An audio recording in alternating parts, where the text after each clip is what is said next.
The arrival of Islam in Bulgaria, a journey through time. Imagine standing on the banks of the Danube River one quiet evening, the sun melting into gold across the water. The wind carries whispers, not just of the present, but of centuries past. Whispers of traders, soldiers, and travelers whose faith, courage, and curiosity reshaped the heart of the Balkans. This is not just the story of a religion's arrival. It's a story of transformation, how Islam found its way to Bulgaria and became interwoven with the very soul of its history. Our journey begins long before the Ottoman Empire rose to power, before minarets dotted the Balkan skyline. In the 8th and 9th centuries, distant echoes of Islam were already reaching these lands through the Silk Road and along the Black Sea's trade routes. Muslim merchants from the Arab world and Persia traveled northward, exchanging not only silk and spices, but also ideas, culture, and faith. In the bustling marketplaces of medieval Bulgaria, words like Allah and Salam might have been heard long before the Ottomans set foot here. These were fleeting encounters, soft sparks in the darkness of time, but they planted the earliest seeds of what would become a profound historical change. Then came the centuries that altered the map of Europe. The 14th century, a time when the Ottoman Empire expanded westward under the banner of both empire and faith. As the Ottomans moved into the Balkans, Bulgaria found itself at a crossroads between East and West, Christianity and Islam, empire and resistance. When the Ottoman armies captured Tarnovo in 1393, it was not only the fall of a kingdom, it was the beginning of a new cultural chapter. Mosques began to rise beside ancient churches. Turkish, Arabic, and Persian words slipped into Bulgarian speech. New music, art, and architecture began to mingle with the old. The rhythm of daily life began to beat to a new, more complex drum.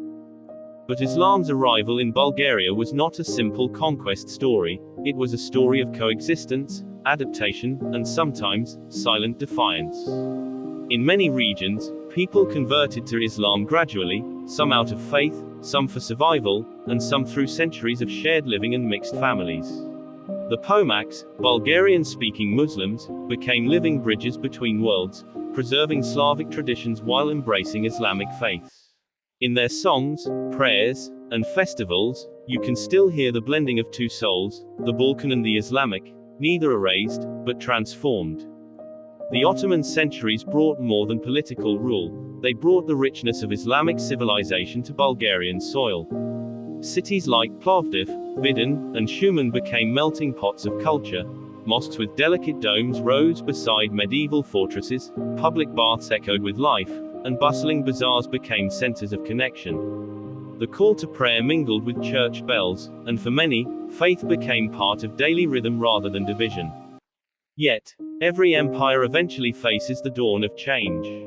The 19th century saw Bulgaria's awakening, a national revival that rekindled the dream of independence.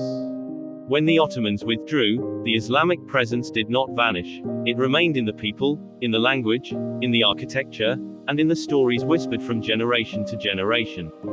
The Muslim communities that stayed behind, Turks, Pomaks, Roma, and Tatars, carried forward a legacy both sacred and complicated.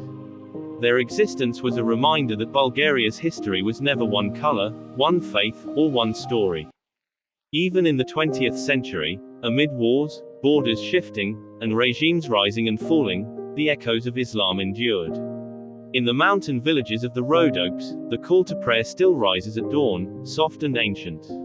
In old towns, Ottoman bridges still span quiet rivers, silent witnesses to centuries of shared lives.